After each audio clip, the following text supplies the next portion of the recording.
What if dropping out of school at 15 was just the beginning of building a global empire? Soichiro Honda's story is not one of privilege or easy success. It's a relentless journey from rubble to revolution. War destroyed his dreams, yet he refused to surrender. From a small blacksmith's son with nothing but curiosity and grit, Honda transformed the world's view of mobility forever. This is a story about resilience, innovation, and how one man's refusal to quit changed the way billions move, work, and live.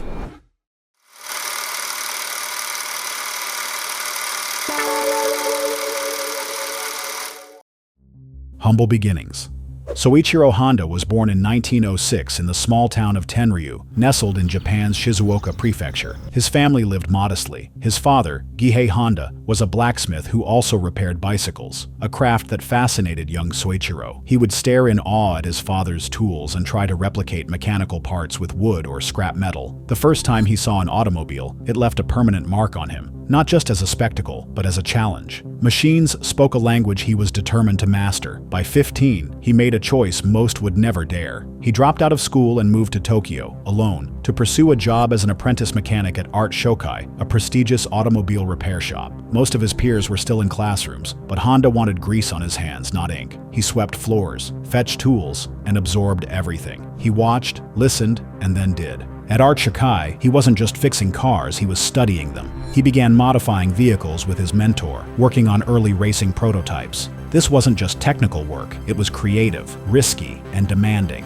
But for Honda, the garage was his university. He had no diploma, but he was becoming fluent in engineering through raw experience. Racing became a serious pursuit. Honda wasn't just in the background, he was on the track, behind the wheel, tweaking performance with every trial. This period planted two seeds: a love for speed and a relentless commitment to practical innovation. He believed machines should be improved constantly, not just maintained. By the end of his 6-year apprenticeship, Honda wasn't just a mechanic, he was a problem solver, a creator, and a visionary in the making. He had no formal credentials, but he had what mattered more: grit, skill, and a drive to do things differently. Next came the chance to take all that energy and strike out on his own. Early ventures and small wins.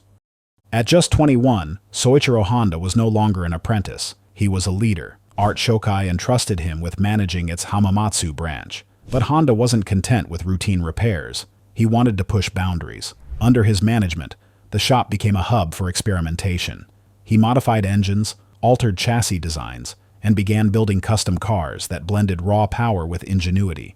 One of his boldest ventures came in 1936, when he and a colleague designed a race car powered by a Curtiss aircraft engine, an unorthodox choice. They entered it in the All-Japan Speed Rally, an ambitious move for a small operation. Honda acted as co-driver, but the race ended in a violent crash that nearly took his life. He suffered multiple injuries, and the car was wrecked. The accident marked the end of his racing days, but not his obsession with performance. The setback sharpened his focus. If he couldn't win behind the wheel, he would win with what he built. Later that year, he launched his first company, Tokai Seiki. The goal was to manufacture precision-engineered piston rings, a critical part in engines. Honda envisioned supplying them to major automakers, especially Toyota. But his initial products were rejected, too imprecise for industrial use. Most would have folded under the blow, but Honda doubled down. He enrolled in a local technical school to understand metallurgy and industrial-grade precision. He wasn't interested in theory for its own sake. He wanted answers that would fix flaws in real-world production. After extensive testing and countless failed prototypes, he perfected the process. Eventually, Tokai Seiki earned a contract with Toyota, a breakthrough that gave the company financial breathing room and credibility. By his early 30s, Honda had proven he could build more than machines. He could build businesses. He wasn't trying to copy Western engineering or follow industry norms. He was chasing his own vision, driven by experimentation and relentless trial and error. But just as Tokai Seiki began gaining traction, dark clouds gathered. War was looming, and in the years to come, everything he had built would be pushed to the brink and then destroyed. Devastation and loss. As Japan plunged into World War II, Soichiro Honda's Tokai Seiki was pulled into the war machine. The government redirected industrial efforts toward military production, and Honda's factory began manufacturing aircraft engine components. For a time, business boomed, orders flowed in, and the workforce expanded. But this prosperity was built on fragile ground. Working under tight government supervision, Soichiro had to follow rigid specifications and shifting demands. Innovation took a back seat to compliance. Still, he applied his usual precision to everything from casting techniques to assembly lines. But the cost of success during wartime wasn't just material, it was spiritual. Honda later recalled feeling disillusioned, even trapped, as his work fueled destruction rather than progress. Then came the bombing raids. In 1944, U.S. forces began targeting industrial infrastructure across Japan. Tokai Seiki's primary factory was flattened in a single airstrike. Machines melted into rubble, and years of engineering effort were wiped away in moments. Honda's workforce scattered. Many left jobless or conscripted. But worse was still to come. In January 1945, a devastating earthquake struck the region. What little remained of the factory was reduced to dust. It was a cruel final blow. Soichiro Honda, once an emerging industrialist, now stood amid total ruin. No workshop, no equipment, no income, just wreckage. Rather than wallow in despair, he made a calculated decision. He sold the ruins of Tokai Seiki to Toyota for a modest sum. It wasn't a profitable deal, but it gave him a clean exit and enough resources to regroup. By then, Japan was a nation in ashes. Food was scarce, infrastructure was broken, and hope was hard to find. But Honda didn't try to salvage the past. He started imagining the future. Rebirth, planting the seeds of Honda. Japan after the war was unrecognizable. Cities lay in rubble, factories were gone, and transportation was a luxury most couldn't afford. Soichiro Honda saw this not just as a tragedy, but as an opportunity. He understood that recovery wouldn't begin with grand innovations. It would start with solving one basic problem: how to get people moving again. In 1946, Honda used a small sum from the sale of Tokai Seiki to launch the Honda Technical Research Institute. There was no gleaming headquarters, just a cluttered shack in Hamamatsu and a ragtag crew of 12 workers. Supplies were scavenged. Engines were pulled from discarded military generators. Honda's idea was daring in its simplicity. Strap these engines onto bicycles. The first versions were crude, loud, shaky, and wildly inefficient. But people bought them. They were cheap, and they worked. The team kept tweaking the designs, trying new carburetors, reworking exhaust systems, and improving frame balance. Honda was hands-on the entire time, sleeves rolled up, dirty from grease and gasoline. But ambition requires more than invention. It needs structure. And that's when Takeo Fujisawa entered the picture. Fujisawa wasn't an engineer. He was a businessman, and exactly what Honda lacked. In 1948, the two men formed a partnership that would shape the company's future. Honda focused on design and engineering, while Fujisawa handled finance, operations, and expansion strategy. Their chemistry was immediate. Different strengths, same vision. That same year, they officially founded Honda Motor Company Limited. Honda's first real product wasn't a car or a motorcycle. It was the Model A, a motorized bicycle powered by a small two-stroke engine. It was clunky, yes, but also groundbreaking. As demand grew, Honda scrapped leftover generator motors and began producing engines in-house. This marked a pivotal shift, from tinkering to manufacturing. Critics scoffed at the noisy bikes. Newspapers joked that they sounded like angry hornets. But Honda welcomed the criticism.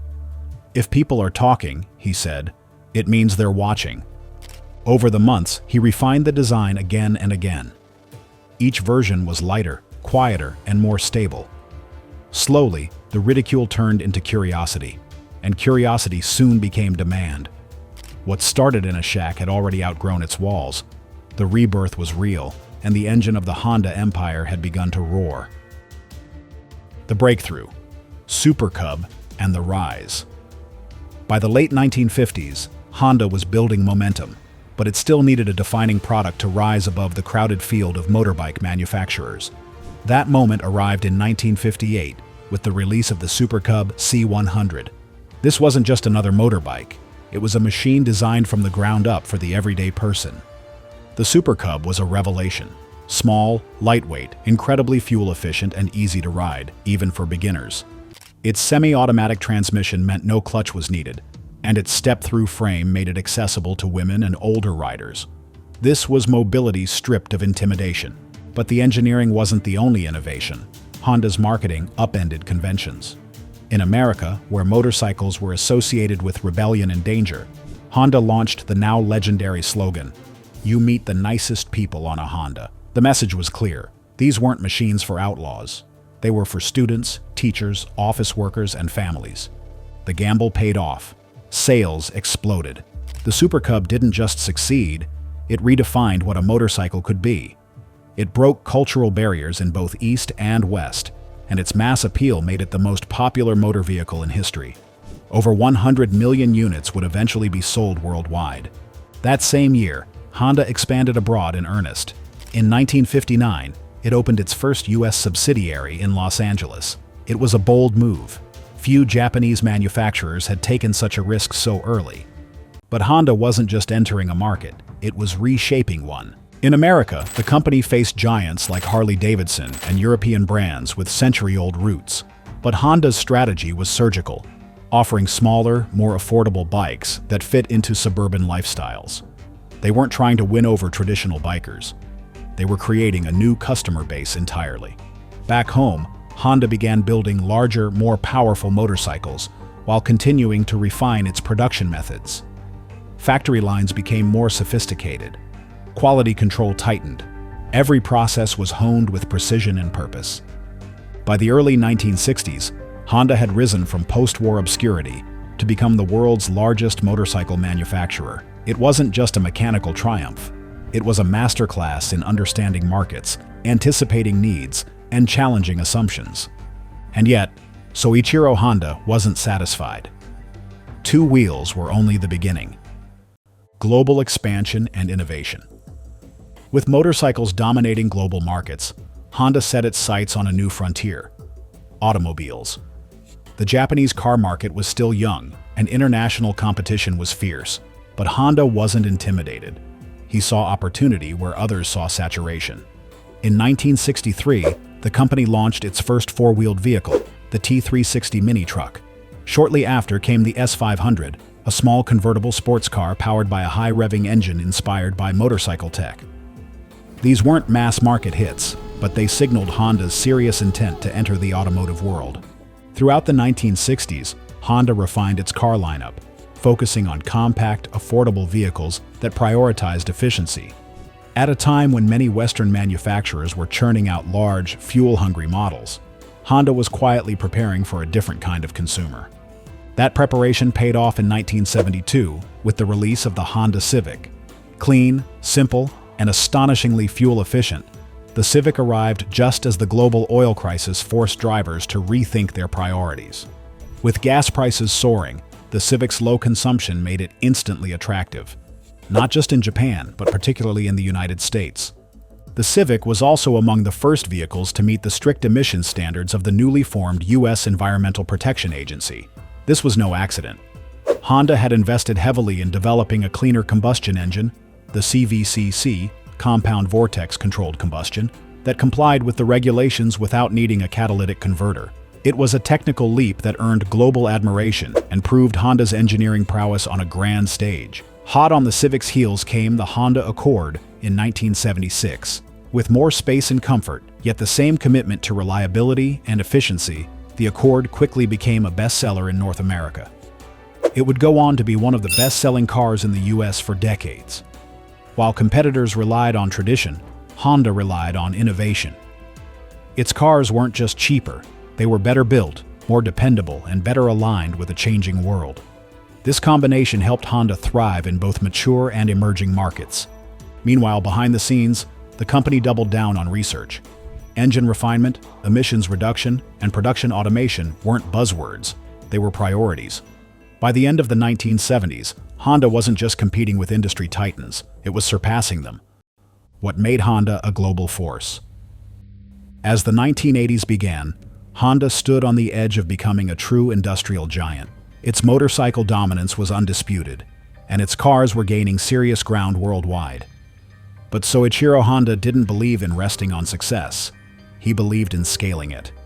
Although he had officially stepped down as company president in 1973, his principles still guided Honda's direction.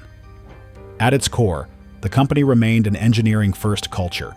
Mistakes weren't punished, they were dissected and learned from. Engineers were empowered to experiment, challenge norms, and innovate freely. This mindset proved invaluable.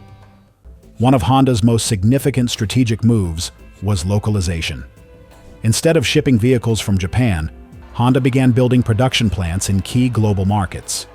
In 1982, Honda opened its first U.S. auto manufacturing plant in Marysville, Ohio, becoming the first Japanese automaker to produce cars in America.